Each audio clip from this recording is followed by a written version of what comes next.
반갑습니다.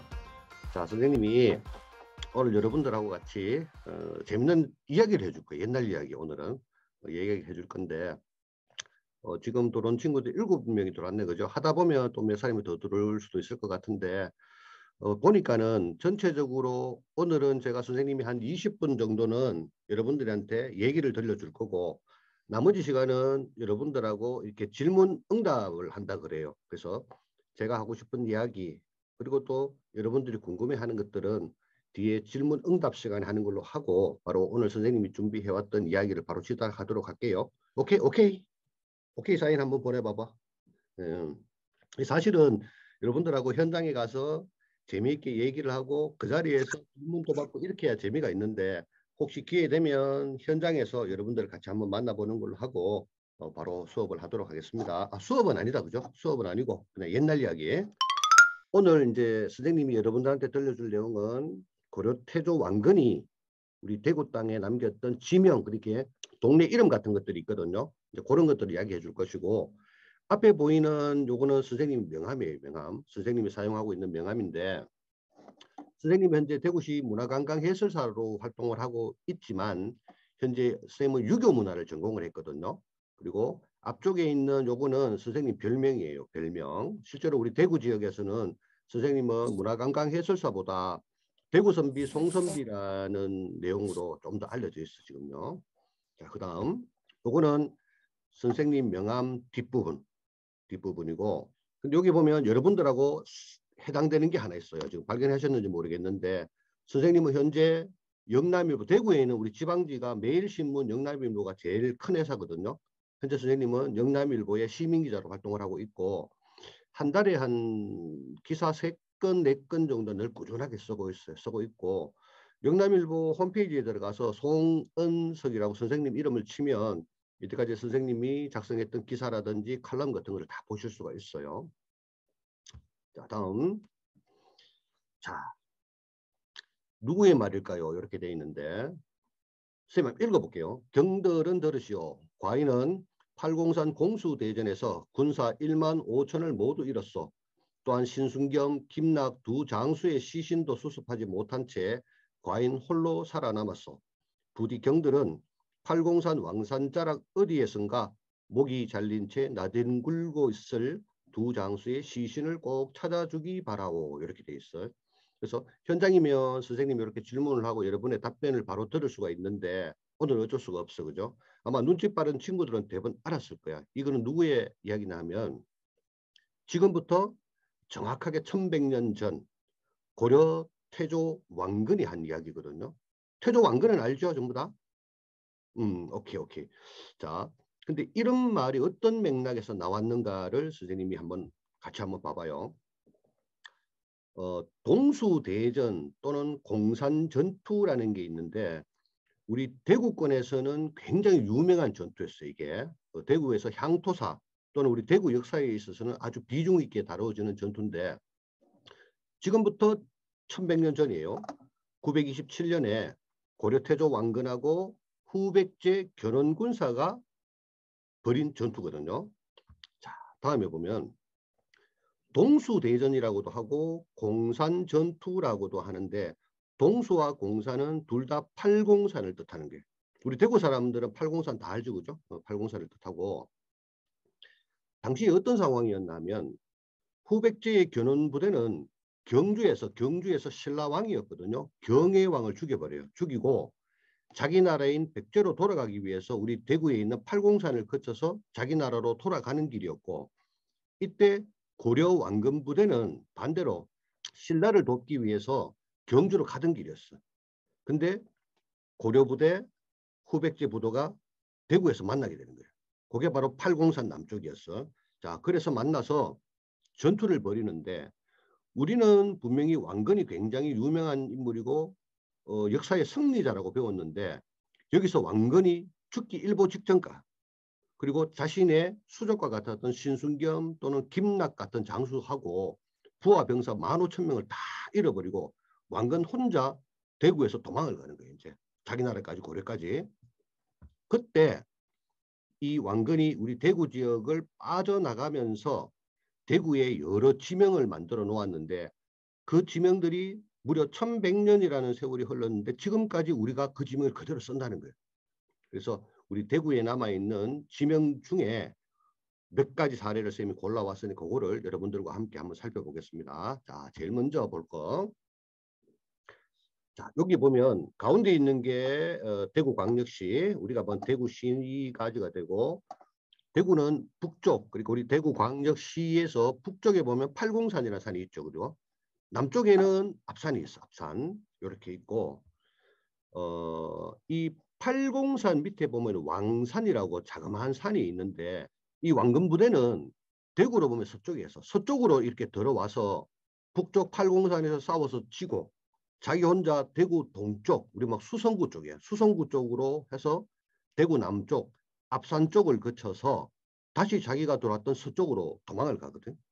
근데 이렇게 북쪽, 동쪽, 남쪽, 서쪽으로 가면서 지명을 많이 남겨두었는데 몇 가지 지명이 보면 대충 이렇게 돼요. 선생님이 한 20개 정도를 뽑아왔는데 요거를 시간 되는 대로 한번 보도록 할게요. 이런 식이라 방향은 북쪽에서 동쪽으로 갔다가 대구 남쪽에 있는 압산으로 해서 다시 서쪽으로 빠져나갔다. 이렇게 되고, 자, 한번 보겠습니다. 제일 첫 번째 소개하는 동네 무태동이라는 곳인데 여기 대구 북구에 있어. 북구. 근데 이 동네가 지금도 무태라 그래. 이 무태는 어디에서 나왔나 하면 고려태조 왕건이 이제 다음 날이면 견원부대하고 전투를 벌이는 거지.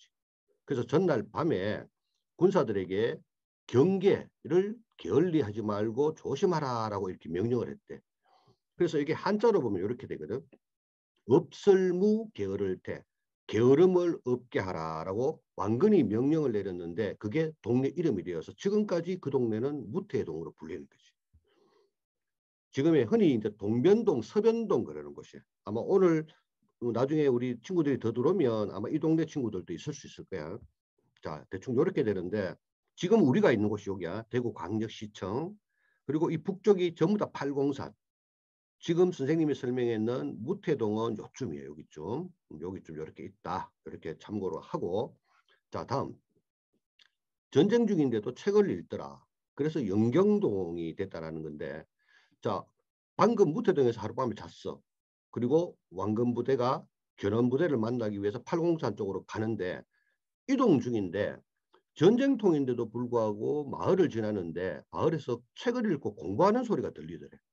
그래서 만들어진 게 한자로 연구할 연자, 그 다음에 경전 경자. 그래서 전쟁통인데도 이 마을에는 다들 책을 읽고 공부를 하더라. 그래서 영경동이라는 동네 이름이 생긴 거지. 근데 이게 지금까지도 영경동이야. 자, 요거 보고. 자, 여기는 어디냐면 아까 봤는 요 무태동이 있고 무태동 바로 옆인데 지금 여기는 영경 보금자리 주택지구인가 그래서 아마 어마어마하게 큰 아파트 단지가 되어버렸어. 그래서 무태동과 영경동은 차로 가면 5분 거리밖에 안 돼. 바로 옆에 붙어 있는 동네 그렇게 되고 화살이 쌓인 시내 요거는 이제 하천이라 되죠. 하천. 팔공산에는 보면 동화사하고 파괴사에서 물이 이렇게 흘러와서 금호강이라는 곳에 합류가 되는데 그 물 이름이 동화천이야.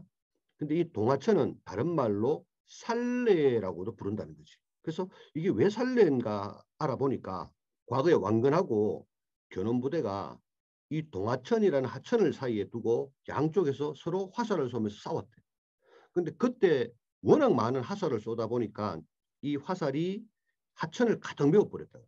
그래서 화살이 가득 메운 시내라 그래서 살레라고 이름이 붙었고 지금도 그 동네에 가면 할아버지들은 동화천보다 살레라는 표현을 더 많이 쓴다는 거지. 이것도 마찬가지.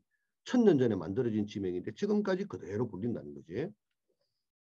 현재 동변동과 서변동 사이를 흐르고 있다. 자, 그림으로 한번 보면 이게 2년 전에 했던 그 달구벌 재발견이라고 하는 이제 다큐멘터리 프로였는데 이게 금호강이야. 금호강이고 이게 무태인데 이쪽이 동쪽 편에 있다 그래서 동변동, 이쪽이 서쪽에 있다 그래서 서변동 그래. 요거는 그림이 아니고 사진이에요. 실제로 드론으로 찍은 사진인데 요 동변동과 서변동 사이에 흐르는 요 물이 동화천이라는 물이고 요게 바로 아까 좀 전에 선생님이 설명 살레라는 것이야.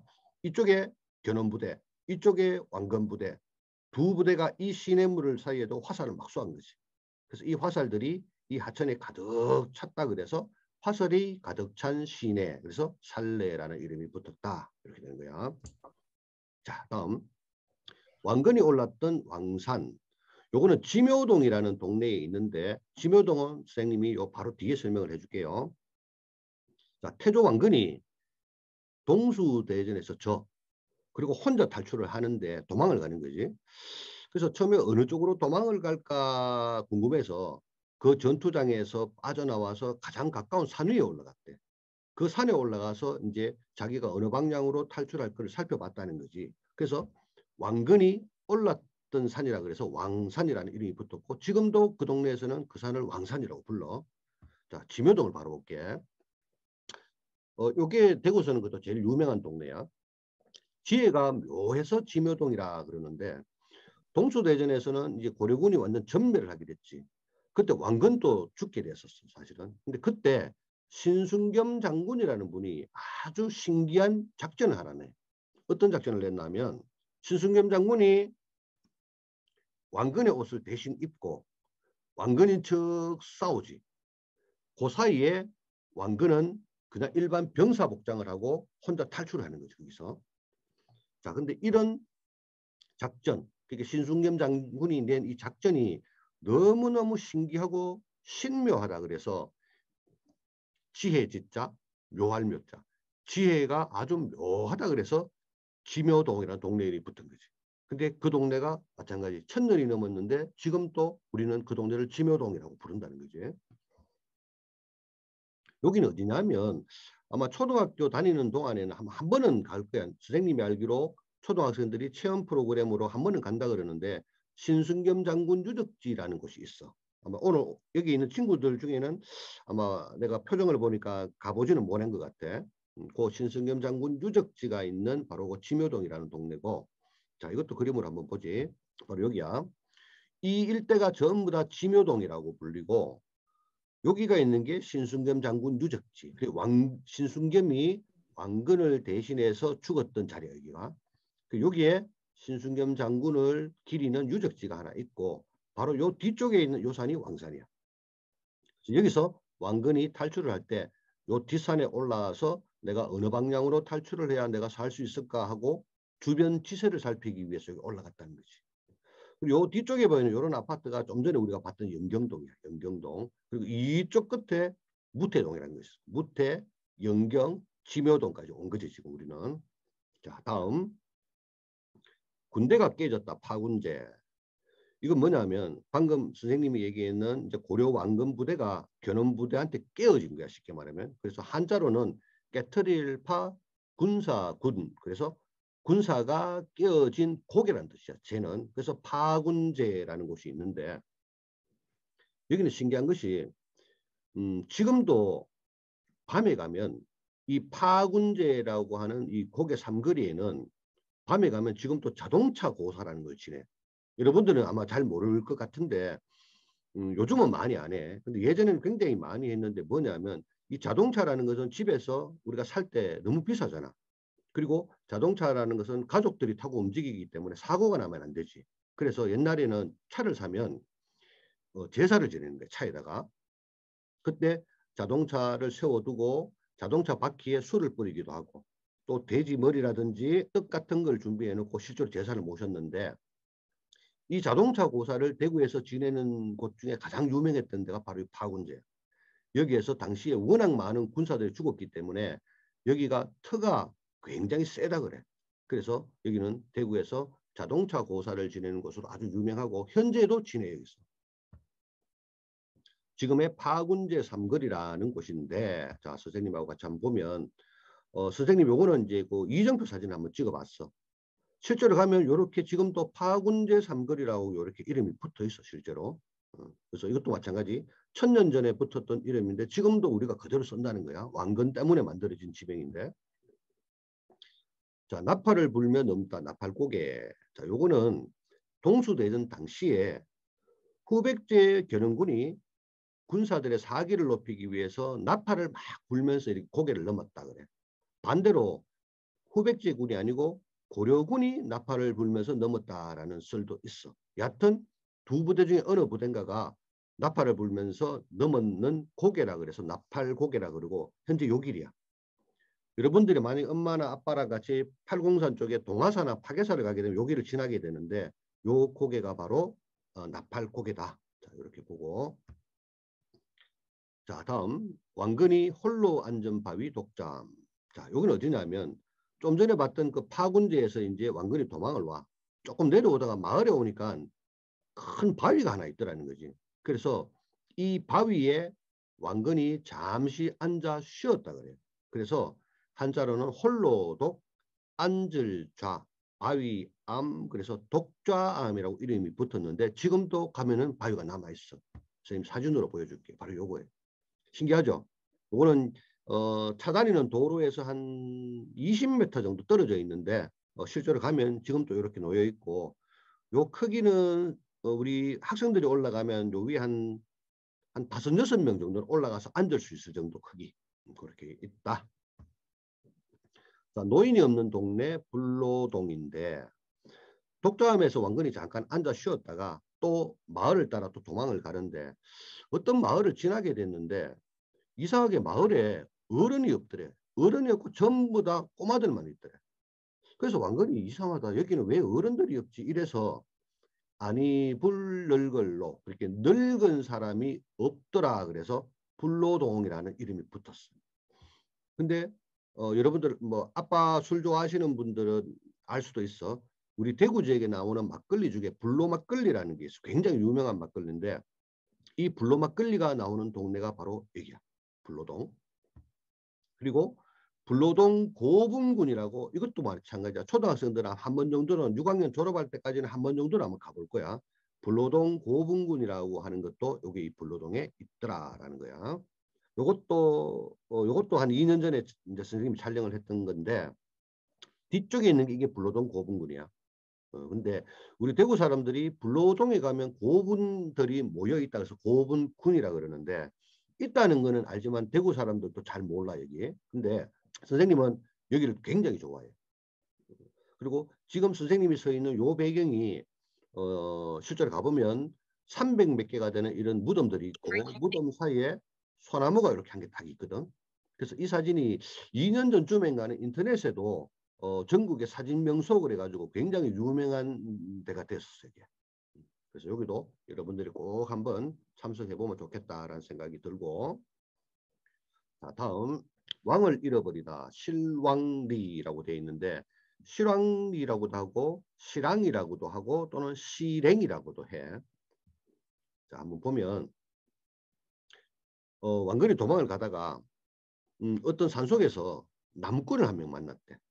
그래서 그 나무꾼이 주먹밥을 하나 줘서 왕건이 그 주먹밥을 받아 먹게 됐대.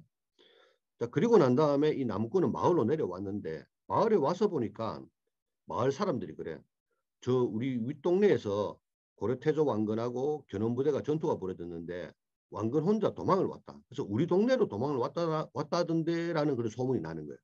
그래서 이 나무꾼이 왕건을 한번 만나보고 싶어서 다시 산으로 올라갔대. 근데 가보니까는 왕건은 이미 다른 쪽으로 도망을 하고 아무도 없더라는 거지.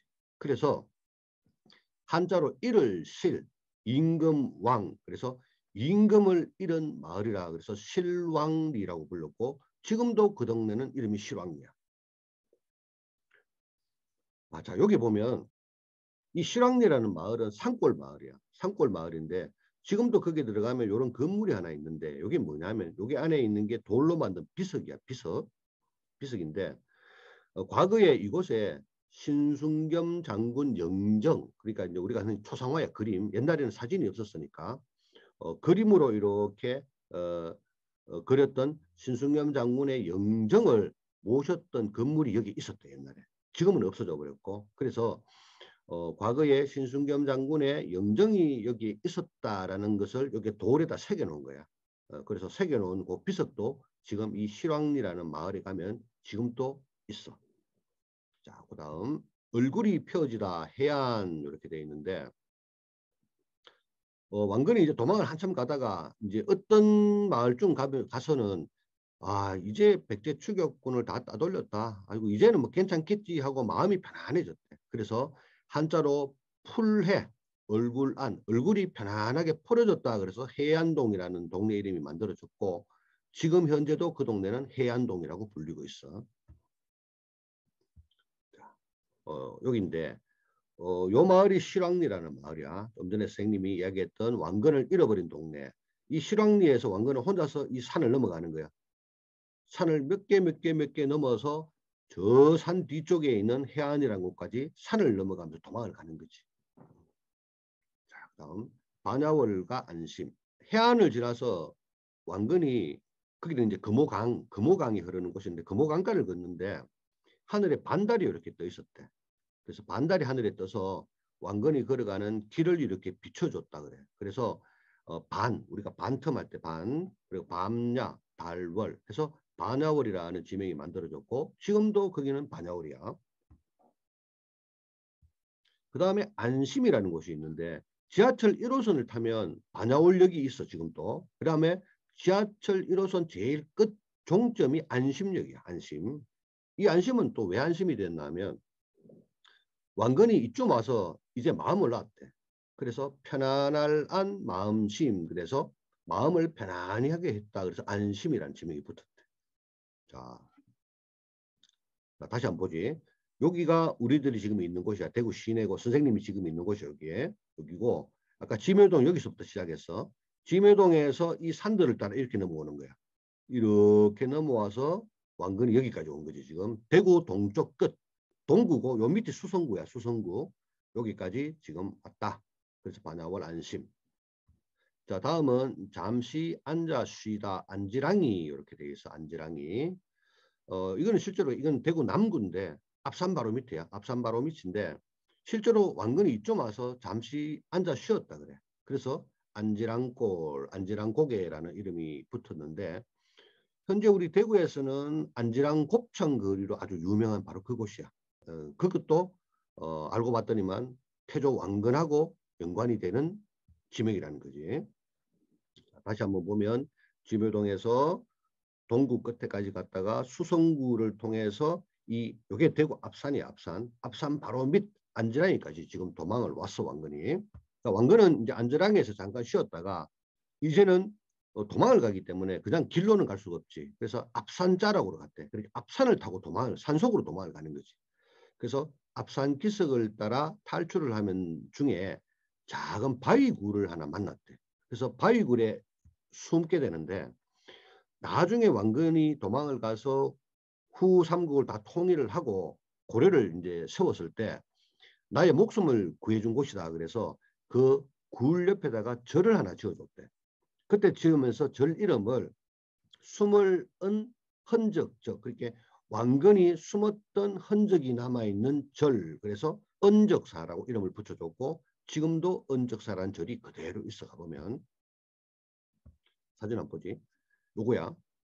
지금 오른쪽에 보이는 게 요게 은적사 대웅전이 되고 옆쪽에 보면 실제로 이렇게 굴이 남아있어 지금도. 그래서 요 굴은 은적굴이라고도 하고 또는 왕건굴이라고도 해.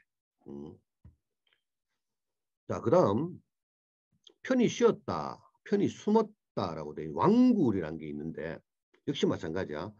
은적사를 떠나서 왕건은 다음 골짜기로 갔는데 거기에 가니까는 또 바위굴이 하나 있는 거지. 그래서 거기에 또 숨었대 왕건이. 자, 그런데 그때 후백제 추격군이 바로 뒤에까지 따라왔었대. 자, 그런데 왕건이 굴에 숨어 있는데 갑자기 굴 앞에 거미떼가 몰려와서 왕건이 숨어 있는 굴 입구에 거미줄을 막 쳐주더래. 그래서 후백제군이 나중에 따라는 왔지만 굴 입구에 거미줄이 많이 쳐져 있는 것을 보고 이 안에는 사람이 있을 수가 없다 하고 그냥 지나가 버렸대. 그래서 결국은 이 왕건이 이 왕굴에서 거미 때문에 살아난 거지. 그래서 나중에 왕건은 아까 얘기했는 것처럼 다시 이제 삼국을 통일한 다음에 왕굴이 나를 살렸다. 그래서 왕굴 아래에다가 절을 또 하나 지어줘. 그때 지은 절이 편안할 안, 편안할 일. 이렇게 나를 편안하게 해준 곳이다. 그래서 절 이름을 안일사라고 이름을 지었다는 거예요. 자, 여기에요. 여기가 선생님 지금 저 뒤쪽에 있는 요게 왕굴이에요. 왕굴. 지금도 가면 여기 그대로 남아있어 보면. 여기가 숨었었고 요 왕굴 아래쪽에 안일사라는 요런 절을 하나 지어준 거지. 이 안일사도 마찬가지 지금 가면 요렇게 있는 절입니다. 자, 다음은 편히 쉬었다. 임휴사라고 이제 되어 있는데 왕건이 이제 안일사에서 나와가지고 다음 골짜기에 갔어. 근데 다음 골짜기쯤 가니까는 아이고 이제는 백제군이 나를 못 따라오겠지 그러고는 여기에서는 며칠을 아예 편안하게 쉬었대. 그래서 이말 임실휴 이곳에 임해서 편히 쉬었다라는 뜻에서 나중에 왕건이 거기에도 절을 하나 지어준 거지. 그래서 절 이름을 임휴사라고 지어줬대. 지금도 임휴사가 있고 이게 바로 임휴사 사진이에요. 지금. 자, 다음은 이제 왕건이 쉬어간 고개 왕선고개인데 왕건이 우리 대구 땅을 탈출하면서 맨 마지막으로 쉬어갔던 고개라 그래요. 여기가. 그래서 왕선고개 그러는데 지금에 보면은 거기에 보면 왕선초등학교라고 있어. 그래서 왕선초등학교 있는 약간 고개마루 고개쯤이 된다. 왕이 쉬어갔다 그래서 왕신고개라고 부르다가 지금은 왕선고개가 됐어. 지금은. 자, 이렇게 보고. 자, 지금까지 선생님이랑 같이 한 20군데 정도를 본 것 같은데 전체적으로 같이 한번 보면 이래.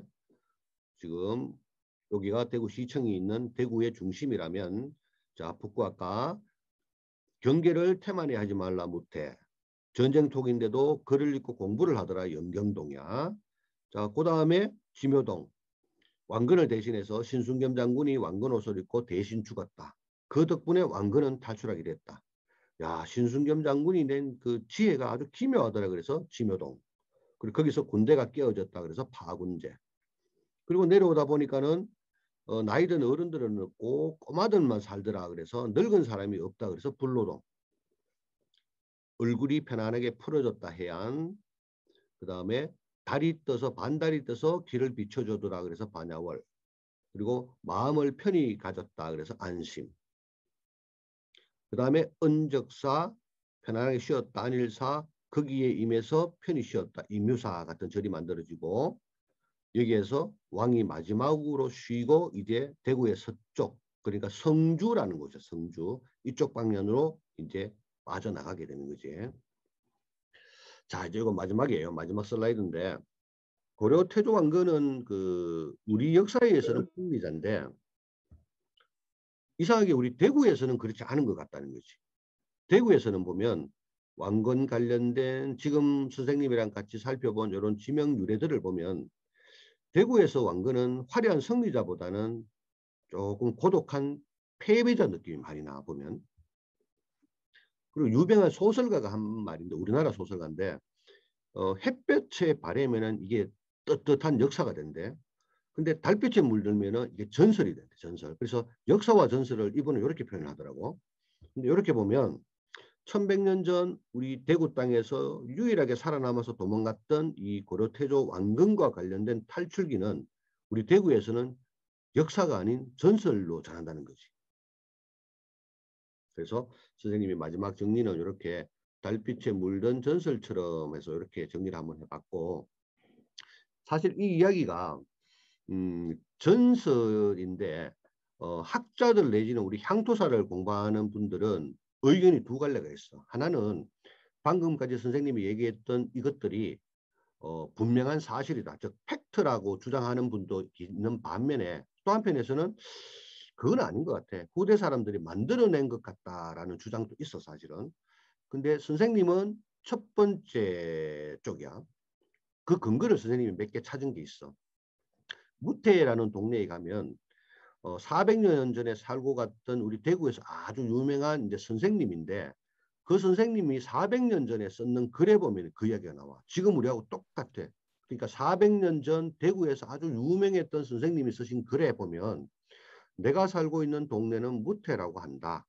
그런데 이 무태라는 동네 이름은 고려태조 왕건이 견원부대와 싸우기 전에 군사들에게 경계를 태만히 하지 말라라고 명령했는 데서 우리 동네 이름이 만들어졌다라는 게 지금 우리가 알고 있는 이야기하고 똑같은 스토리가 지금부터 400년 전에 훌륭했던 선생님도 자기 글에다가 그걸 기록을 했다는 거예요. 그래서 그렇게 보면 오늘 선생님이 얘기했던 이 이야기들이 물론 100%는 아니겠지만 전혀 거짓말은 아니라는 거지. 상당히 근거가 있다.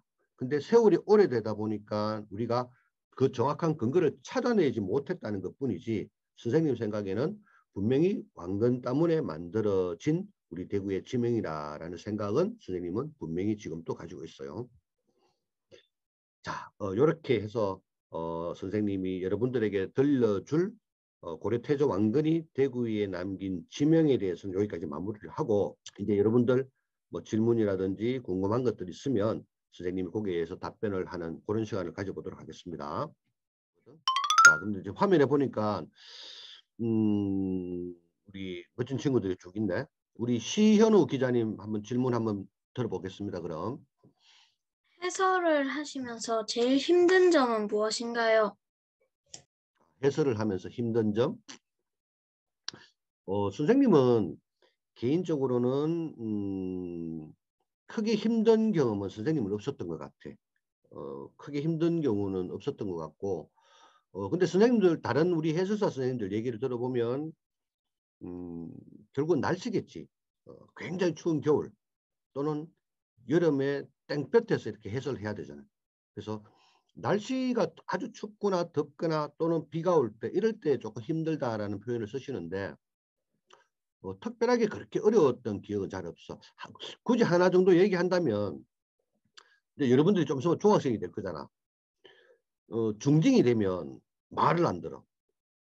그래서 중학교 1, 2학년 친구들을 상대로 해서 해설할 때는 말을 잘 안 듣고 또 통제가 잘 안 되기 때문에 그런 학생들을 많이 상대해보지 않은 우리 해설사 선생님들은 그런 데서는 조금 어려움을 느끼는 것 같아.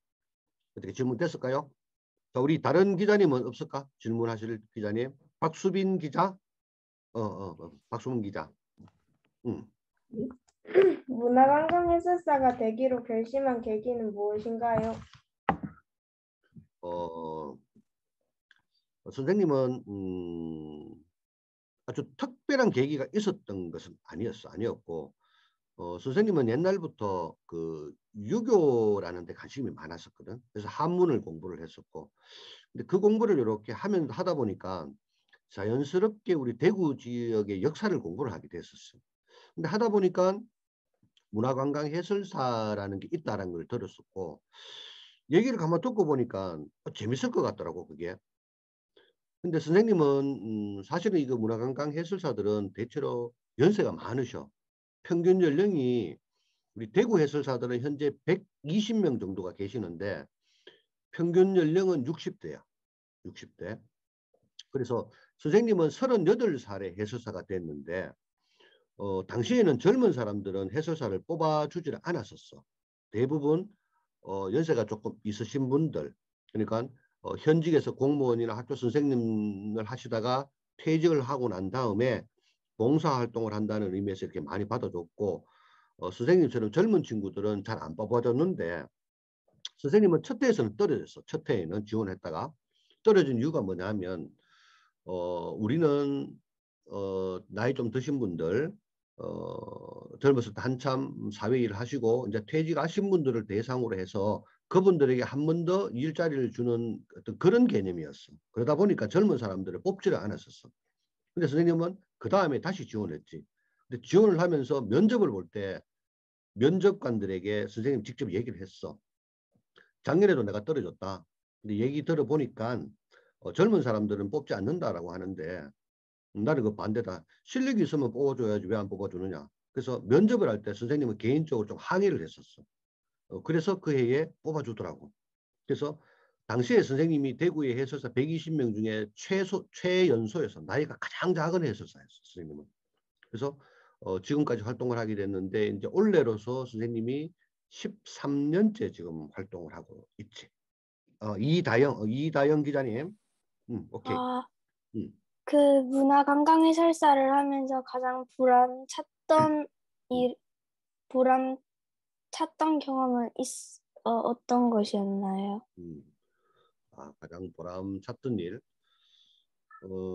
선생님은 이 문화관광 해설사라는 게 선생님 체질에 맞는 것 같아. 선생님 체질이야 진짜. 그래서 매번 해설을 할 때마다 보람을 느끼는 거지. 느끼는 건데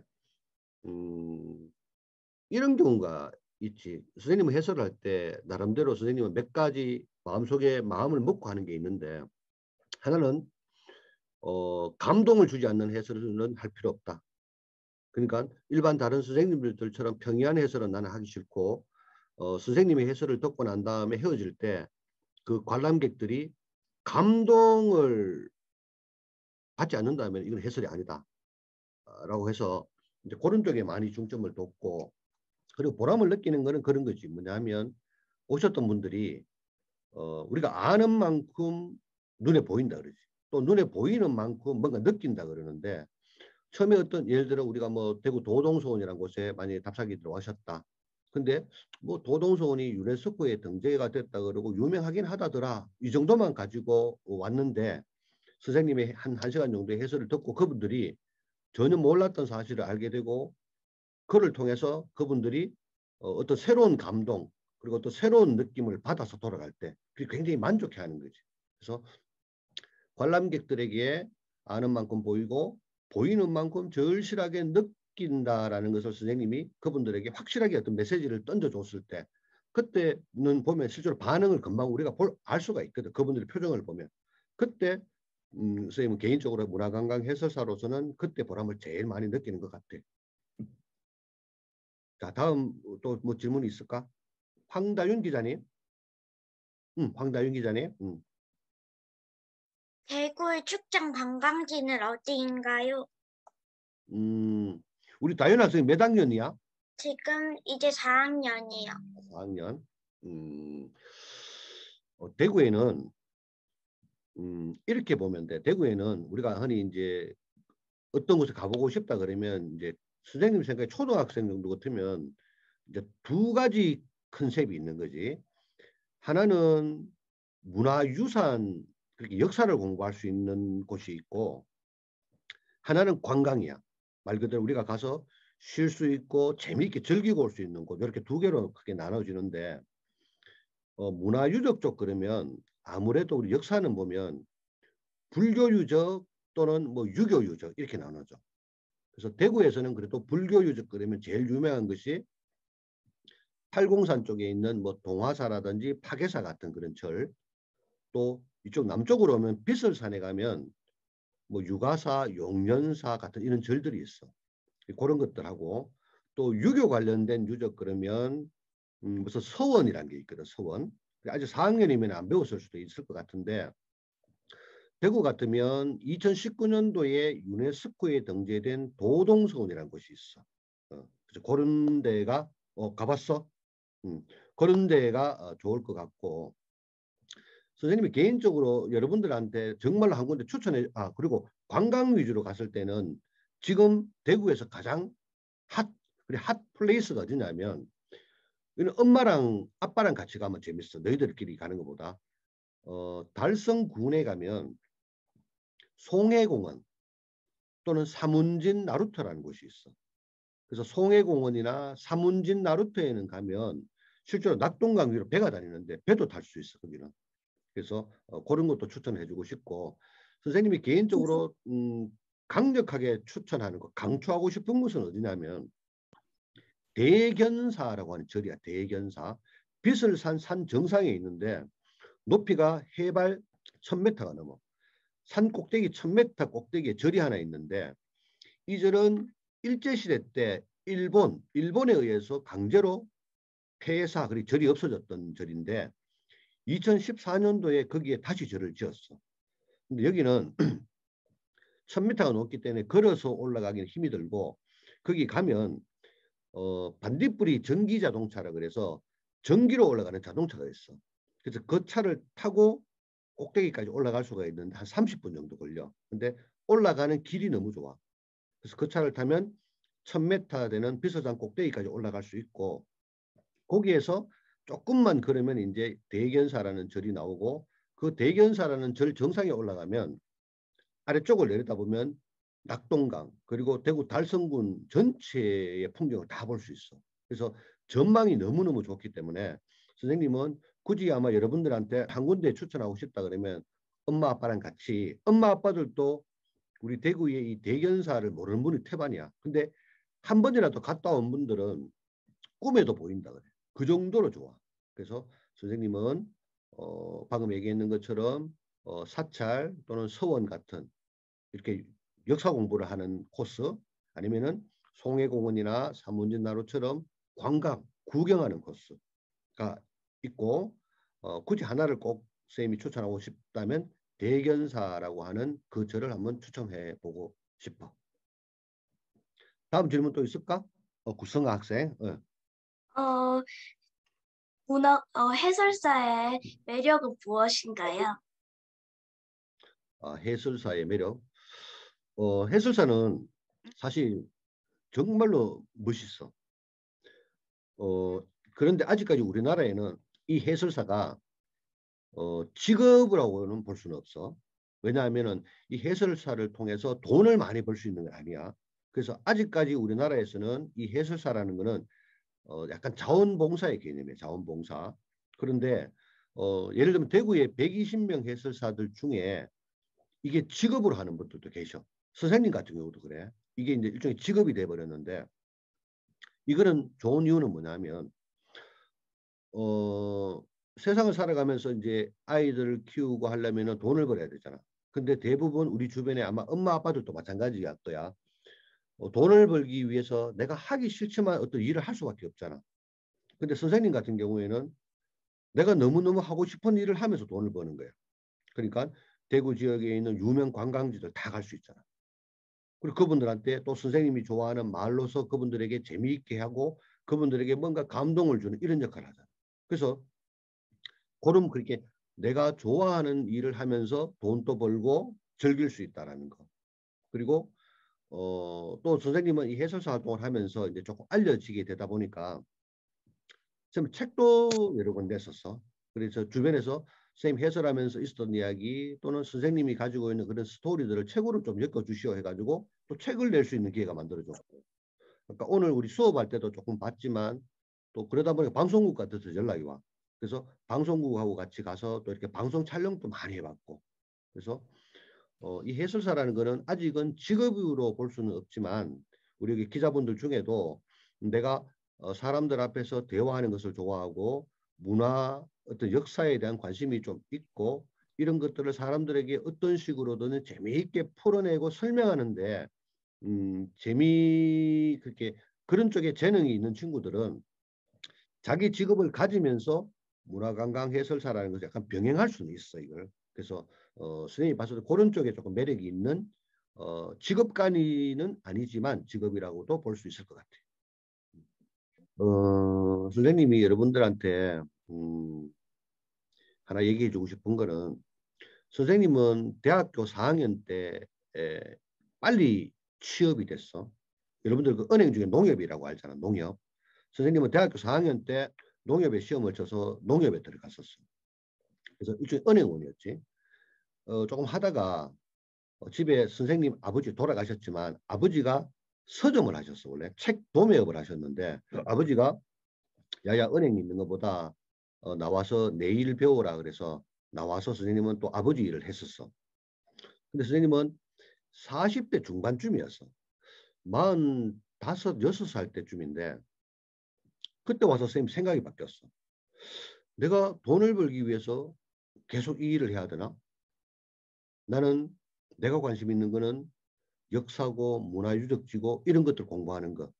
그리고 이거를 막 글로 쓰고 사람들한테 얘기하는 것을 내가 좋아하는데 내가 언제까지 돈을 벌기 위해서 하기 싫은 일을 하고 살아야 되지 하면서 굉장히 그 갈등을 겪을 때가 있었거든. 또 선생님 애를 세 명이나 낳았어. 그래서 돈은 많이 벌어야 되는 경우고. 근데 내가 하고 싶은 일은 따로 있고. 그때 선생님이 결정을 내린 거지. 아, 지금부터 나는 내가 하고 싶은 일을 하면서 살아야 되겠다. 그래서 이 해설사 쪽으로 들어왔어. 그리고 지금 이제 한 5, 6년 세월이 흘렀는데 그동안에 선생님은 나름 성공을 했지. 해설사 일을 하면서 처음에는 힘들었지만 이제는 이 해설사 일을 통해서 파생되는 어떤 활동 영역에서 수입이 다 나와. 그래서 우리가 말하는 돈을 버는 것도 해결이 됐고 또 선생님은 선생님 하고 싶은 일을 하면서 지금 하루하루를 보내고 있으니까 선생님이 굉장히 만족을 하고 여기 있는 친구들은 우리 선생님 알기로 이제 어린이 기자단이잖아요. 그지? 근데 이 기자라는 직업도 굉장히 의미 있는 직업이야. 아마 이 중에는 나중에 아마 실제로 기자 활동하는 친구들이 나올 거야. 아마 그지? 선생님은 현재는 이제 시민 기자로도 활동을 하고 있지만 이 기사 쓴다는 게 보면 굉장히 매력적이야. 기사를 쓴다는 자체가. 그래서 아마 여기 있는 친구들 중에 뭔가 어떤 특정 대상, 사건, 상황 또는 인물을 이렇게 인터뷰를 해서 그거를 그 기사 분량이 있잖아 보통. 그 분량을 정리한다는 거는 어떤 대상물을 정확하게 파악을 해야지 제대로 이렇게 기사가 나오거든. 그래서 아마 초등학교 시절부터 어떤 상황을 특정 분량, 짧은 분량에 자꾸 이렇게 정리하는 그런 버릇을 들이면 나중에 여러분들이 고등학교, 대학교 올라갔을 때 논술을 한다든지 나중에 직장 생활을 한다든지 할 때 아마 지금 초등학교 때 어린이 기자단 활동했는 것이 굉장히 큰 어떤 도움이 될 거라고 선생님은 확신해. 그래서 요 정도 하고 오늘 이제 선생님 수업하고 인터뷰는 다 마치도록 할게요. 마치도록 하고. 네, 마지막으로 선생님께 감사의 인사를 하고 오늘 랜선 인터뷰 마치도록 하겠습니다. 참석해주신 기자분들 모두 감사드립니다. 박수! 선생님께 박수! 네.